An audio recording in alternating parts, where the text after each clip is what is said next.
Hey, what's up YouTube? Eric Joseph Lewis here at the incredible food forest of John Rogers, hanging out with Jackson and Garrett Richter.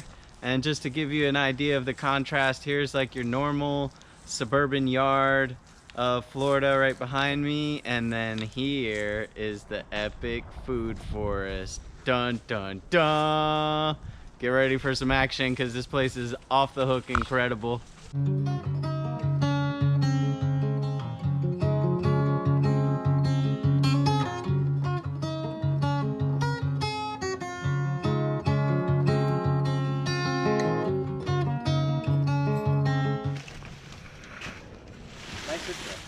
Yeah, what's up, Jackson? Welcome. Thanks for having us. It's a pleasure. Always trying to invite more of the permaculture family here. Right on, right on. Yeah, you guys are looking for more volunteers. You're down here in Melbourne, Florida. Precisely. Always looking for more volunteers, always looking to expand the community. One of the most important aspects of permaculture, that social element of bringing more people into the fold. Is this a Yopon here? Ilex vomitoria. Nice, a weeping Yopon. Nice. They should call it Ilex deliciosa. I like Andy's perspective on that, you know, because it doesn't make you vomit. It's actually fantastic and quite a great substitute for mate. Yeah, what is it? The only Native American source, or North American source, should I say, of caffeine? Yep. And then behind there we've got a loquat, right? Yeah. Nice loquat in the rose family. Going into flower here.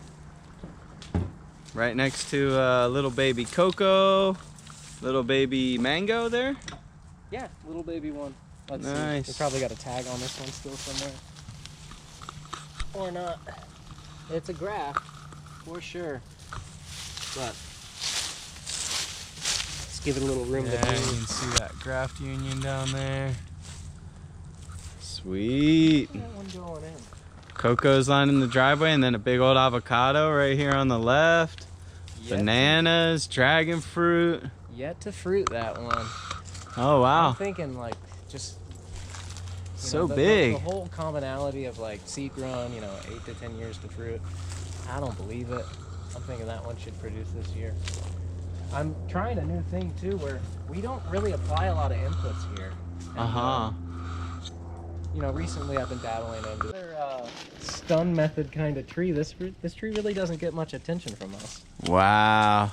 But, so a lot of neglect, and this beautiful big black sapote has fruits the size of a grapefruit. There's an even larger one up there. Goodness gracious. You got that pole picker on you, Garrett? That's what I think. Holy guacamole, look at that sucker. Dang. The size of a small child. Damn. That one is nice. That little baby black sapote. Put it in the belly. This 5-year-old Pickering mango with minimal pruning, probably less than 12 feet tall. Yeah. Beautiful. That's like a star example of dwarf mangoes for me. It's a 10 out of 10 flavor, 10 out of 10 disease resistance. 10 out of super 10 low size maintenance and manageability. Yeah. I mean, how many times I've had to go cut a Valencia Pride is just, it's a pain associated memory, and usually those are the strongest memories. Uh-huh. I am 100% sold on dwarf stock varieties. Same. Here's a nice pecan growing down here in Melbourne, Florida. Pretty cool to see pecans growing side by side with mangoes. I think they're a valuable asset. I mean, just as a canopy species here. Oh my god, they're incredible. Pecans are hands down one of my favorite trees. Man's protein. Okay, pigeon pea here. Great little understory nitrogen fixing shrub. Perennial pea. What's the Latin on it again? Cajanus cajan. Cajanus cajan. I think Nice. Cajun twice. Okay, Cajanus cajan. Cool, that's easy. Commonly referred to as poor man's protein sometimes. Nice. Or we have a lot of Latin population here. They refer to it as gandulas. At least I did hope I didn't butcher that. Canjulas. Okay, cool. Yeah, I've heard of people making tempeh out of it as well. Seems like. I tried, and I just think that my my starter pack was expired. Oh, gotcha. I'm gonna give it another shot. Which culture did you use? Rhizopus oligosporus or oryzae? That first one there. Okay, I do oligosporus. remember. Cool. Do we have any fruit on this canistel? Oh snap! Canistel. 100% shun method. No trimming whatsoever, other than the hurricanes. Uh-huh. So, a species that really responds well to neglect. Nice. We love species that respond well to neglect, and especially ones that have a really nice, fatty, delicious flavor profile to them, flavor and nutrient profile. It's like a This is the one people call egg fruit, right? Yeah. Yeah, and it really is. egg Thick and custard. creamy and fatty and like custardy. One of my all-time favorites. Sweet potato pie. Yeah, like sweet potato pie. Oh my goodness, what a treat. Who do we have here? This is one of the Actimoias with a very minimally handled thing. They're going into dormancy right now. As with the one behind you as well. Okay.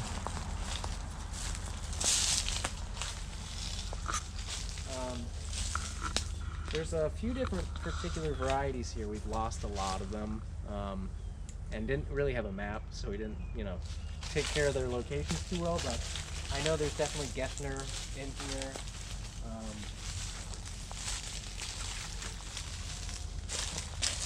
We have a few of the different like red and pink varieties as well.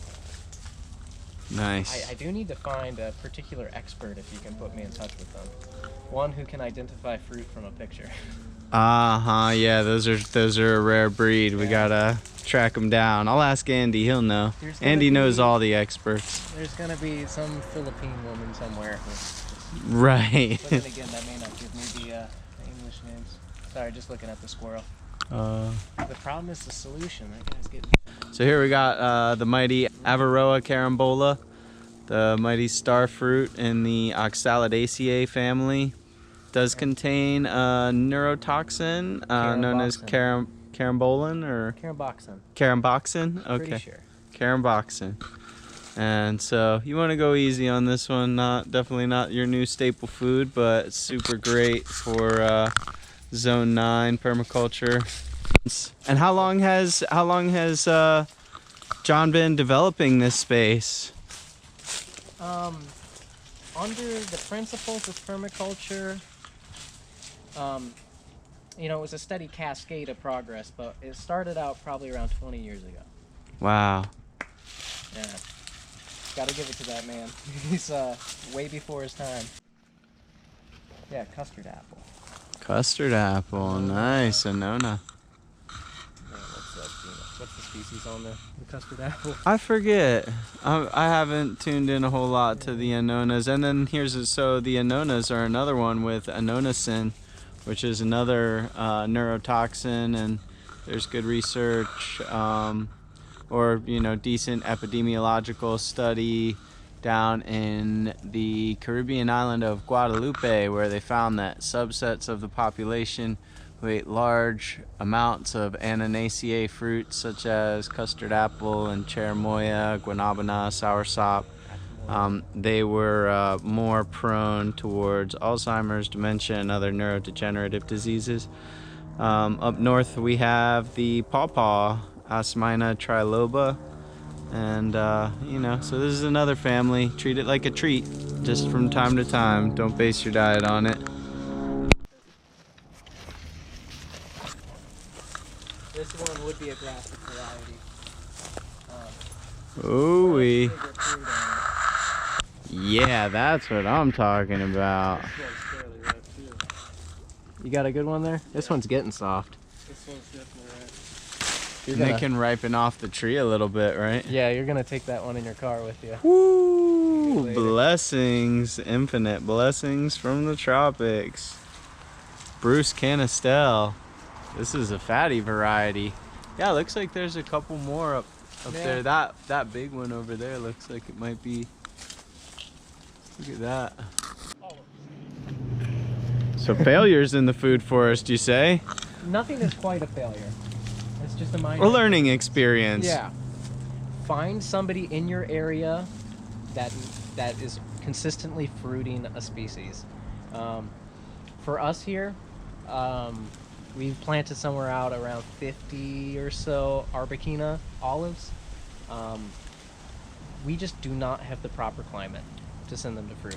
Uh-huh. There's one interesting example where maybe 25 miles north in Merritt Island, I'd potentially call it a different zone just because of the microclimate there. It's between two very large bodies of water, and she can get them to do it. But here, every year we just watch them and wait. But we've subsequently removed a lot of them because they got to a size where the wood was actually really nice to work with. Nice. So. Yeah, I've got an awesome olive wood cutting board. Mm-hmm. Really sweet. And you know, the leaves have a tremendous amount of the polyphenols that we're after. So, you know, it doesn't have the oleic acid, but has a lot of the phenolic compounds that make it an incredible antiviral. So notice the gangly growth habit. I'm okay with gangly as long as Yeah. it stays short. That's pretty tall still. If you prune it, it'll stay short. Nice. So. Day avocado, a dwarf variety, which, you know, granted, avocados can get to be like what, 60, 100 feet tall? Like I probably maxed out at 70. 70. I feel like I've seen some down in Zolfo Springs that were solid 80, 85 feet tall. Mm-hmm. I'm not good at judging height though. Get yourself a forestry laser. Oh, there you go. Day avocado. Here's some shit. This whole place used to be a bamboo nursery, by the way. Oh, nice. Somewhere around like 34 varieties in its first inception when it was finally built out. But John, the owner, kind of fell out of love with bamboo. I know that's really hard to say. But what we kept were some of the really utilitarian varieties, like You betrayed me, bamboo. a couple timbers, a couple of these textilises for just poles. Makes a great fuel wood too for rocket stoves. Mm-hmm. And there's a couple showy varieties that we have.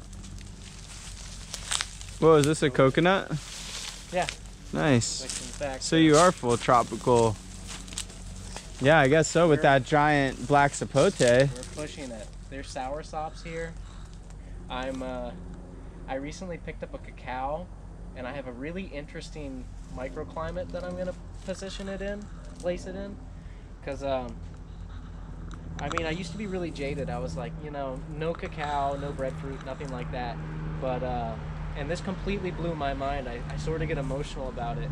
There is a fellow Permy down in Grant, Valcaria, which is, I mean, maybe 15 miles that direction, who has a very interesting microclimate, and he has consistently fruited cacao for 3 or 4 years now. Whoa. And he uses the Forastero variety, which is very common, you know, grown out varietal. Nice. Do y'all have any cinnamon going? That's another one I was thinking I could very easily grow in pots. And Yeah. how do you propagate that? So does it go from cuttings at all, or? Not that well. But where there's a will, there's a way. Uh-huh.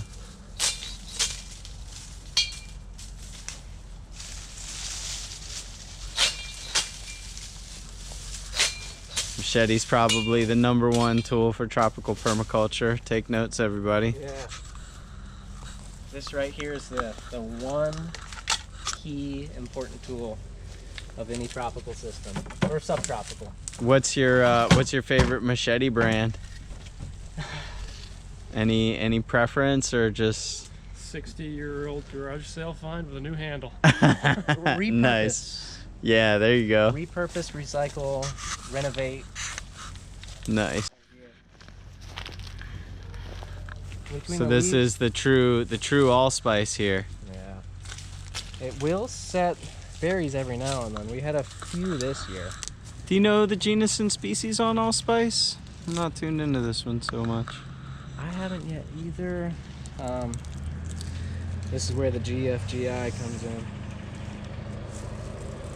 It's already getting some new growth on it for this spring.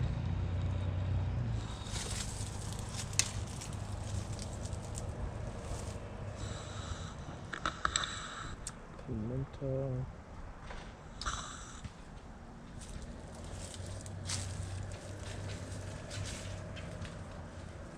Pimenta dioica? Pimenta dioica. Dioica. Yeah, nice. And our recent thing is jackfruit. We have a few fruiting ones now at this point. They just fruited this year. So we're super enigmatic. We're planting tons of them everywhere. And this is, do you know the variety or is it just random seedling? For the most part, a lot of what we do is random seedling. I have like a coveted orange crush further down. But we get good ones from the neighboring fruit community, our tropical fruit club, and a lot of things out there aren't named, but our general rule of thumb is to just select for a firm flesh or a Nice. crispy. And then here, this is another day avocado. Yeah. Do you know when the time is to graft with them? Would it be like nowish? They're really late season. So typically they're late season. So the normal graft season for an avocado would probably be like early fall, in my opinion. I could be absolutely wrong with it. I just don't know if we're in the area for Plenia. There's some people in town that do really good. We're just having poor success. Yabba de Caba, one of Pete Canaris's favorites, huh? Yeah, I enjoy the fruit too. Yeah. Here we got an understory cassava that's kind of struggle busting it. Yeah. We just pulled cassava from around the whole property. Oh, so this just got harvested and these are what's left. Well, Leftover. this is just a lost relic of the last cassava planting. Uh-huh. This was planted out with cassava a couple seasons back. Nice, respectable pile of wood chips here. Let's go into it. Where's a good spot? Let's go right here. Yes, applicable tooling is, should be using a pitchfork. Millipede castings. Mulch is one of the primary inputs here. Nice. And that's just local, dropped off from the city and tree companies and... Almost specifically from the FPL contractor, asked one. Oh, okay. I'm trying to get more of the tree guys here, but a lot of the local tree guys don't chip. And it's a really bad situation too, because I'm considered one of the local tree guys. Oh, jeez. Everybody literally just takes all this wealth of biomass, and instead of diverting it and turning it into value-added products or, soil fertility, they just haul it straight to the trash mountain. Oh, wow. Yeah, and then it becomes methane that goes up into the atmosphere and the fertility is lost forever. They really could do a better job. Whoa, this is a nice little shorty banana here. Is this another one of those dwarf Cavendish kind of relatives, or? I'm feeling this is a dwarf banana. I've actually Brazilian, should I say. Dwarf Brazilian. Never had the fruit off of it. Interesting. It's incredibly healthy though. Yeah, it looks fit. It looks super fit. Thing's fatty. Look at the surf on that thing. Is this passion flower? Passion fruit. Passion fruit vine? Yeah. We're off season right now, of course, but man. Yeah, I guess only the Flavocarpa is like the last one fruiting, that Brazilian one that's kind of medicinal tasting. Yeah. I'm actually looking to kind of source that right now too. Andy's got some. These are the very large ones, right? I don't know. I think he's got a smaller one. Okay. Is this macadamia or what's going on here? Nice. Macadamia. I'm trying to determine if this is Alata or Bulbifera that got in here. Oh, Dioscorea. Little winged yam snuck into the macadamia. How does this do for you here in Melbourne? It fruits consistently. What's really hard is to get the fruit. Same Right, with the squirrels. pecan. A lot of squirrel pressure here. Once again, in Yeah. suburbia, we are just the concentration of species here. Got a lack of a dog deficiency. Yeah, it's like, I like Jeff Lawton's take on it. It's like you don't have a caterpillar problem, you have a duck deficiency. Yeah. Yeah, Slug exactly. You don't problem. have a squirrel problem, you have a carnivore deficiency. Yeah. You know, to speak lightly about it, I don't want to go too heavy into it, but the problem is the solution, and lately I've had to be the solution. But let's talk about the Hall avocado. This is one That of little our- tiny baby avocado there, you mean? It's so tiny. That little miniature. Consistently heavy fruiters. Very, very easy to maintain. I love the size and shape of them. The fruit is good quality. There's better varieties, but this one is just so consistent with how much fruit it sets to. It's a really heavy bearer. We like heavy bearers.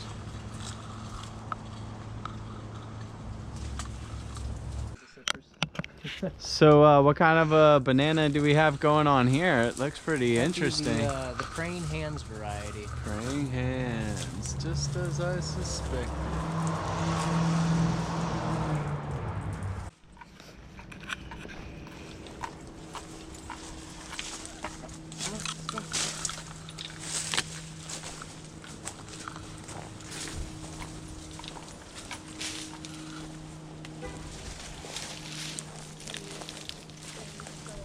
That's not going to be ready by tomorrow.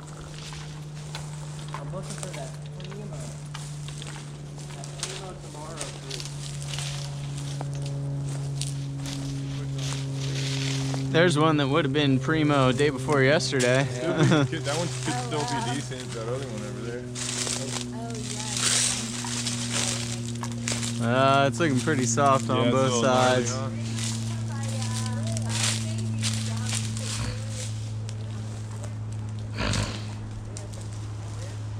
Salvageable. This one might be.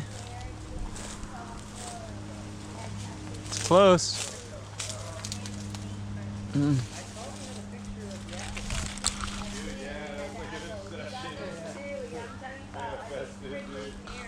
Straight up. You're going out to go forage for fish bear? And I'm like, hey, what about that Peruvian apple? Right as I said, I look out the window, I was like, there's one. It's Oh, like wait, he there's calls it. I two on swear, the guy just says it and they show up. She goes, knocks on the door.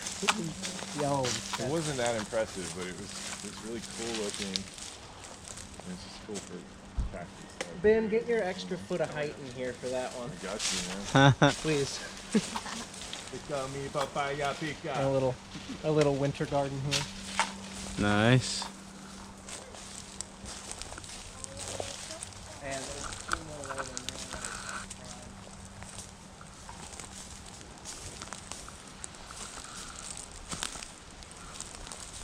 Man, what a view. Trudy's right there. Oh, no, that's your me. mustards look good. Our mustards are like the bomb this year. But he didn't even want mustard. Still good though. Oh, there you go. That's looking good, man. And then this is another pecan over here.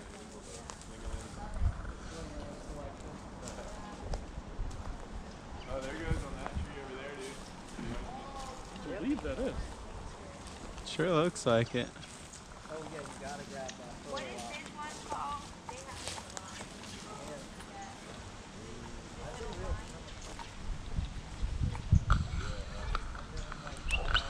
Oh, far out. 420, huh?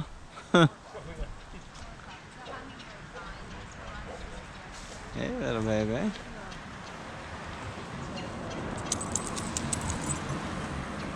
Lemongrass.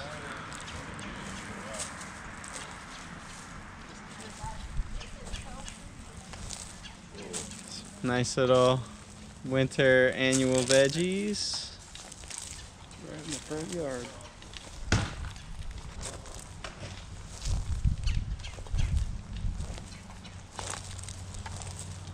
Yeah. Little community front yard garden. Nice. issues? Yeah.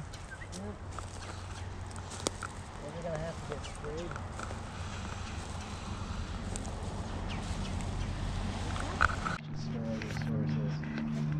Cool. So you want to go over the water catchment system for a second? Sure. Yeah, this is our biggest catchment on any of the properties here. We tend to install them everywhere we go, in plenty of different designs too, because we wanted to base them around different locally readily available materials. These are the 55-gallon drums. I believe there's, when was the last? 57 of them or so. They're it's organized in a bank system right now, so you get like a quadrant for every corner of the house instead of just one whole system. Our reasoning behind that is like we can transfer them from bank to bank at any point in time, but we keep them separate in case there was ever like a fatal, I call it a fatal event, but like a break in the system. We don't want to drain all the catchment Right. in case something tends to come loose or something like that. But yeah, Yeah, it's a couple barrels there. I'm trying to pull up a calculator to get the exact math. I don't think I ever did it. 57 times 55. 2,000. 3,135 gallons. 3,135 gallons. Holy moly. 3,000 gallon rainwater catchment system. There's a white one down here. Yeah. You know, John? When Josh was first doing this method of biomass placement, it really caught me off guard. And I don't know. It's on YouTube. Yeah, that's like good enough.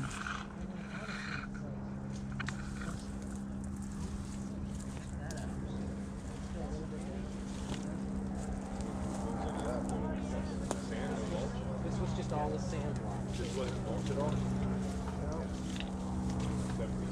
Ooh, my God. Yeah, I'm gonna have to get Joshua to come home for a full day. Just for digging that thing out. These are almost all ube. Oh yeah. Well, actually no, take that back. That's gonna be a white variety.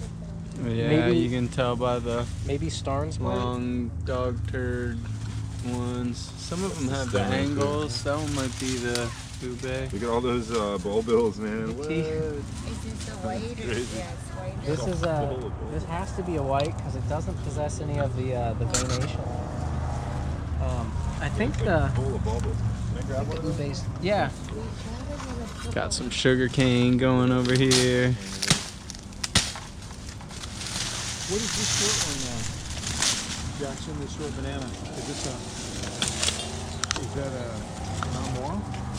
He told me, and I need to get a clarification on it. I like the height. It's really short. Yeah. And it actually looks really good for a dwarf. It's blue, man. Round. Isn't that with the purple flower? Tradescantia or something. Yeah. Dayflower. Yeah, Asiatic dayflower or one of those. Is there any like One of the- downside to this stuff? Is it? Camelina. Fine yet.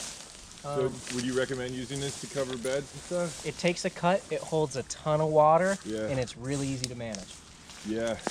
Nice. So you can It's pull not it out, edible, What's that? or, I mean, there's varying reports of edibility, but Yeah, really. I'd Does like, but it can work right around the fruit trees and stuff. and- yeah, and I like sweet potato too. But, Yeah. Sweet potatoes, fantastic. Yeah, we rocked this week. Great ground cover. There's Ground cover and just so like many. pounds of sweet potatoes. That's the Ingo, right? Yeah. I love It's actually it. been like cut back to the base a couple of times too, That's how because we use them, right? it would get super cold and die off. Uh-huh. But yeah. You should go to Mounts, man, in West Palm. Mounts? Botanical Garden.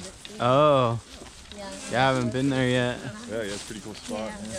One hand. Twilight banana, Mysore rack. All you need's a machete.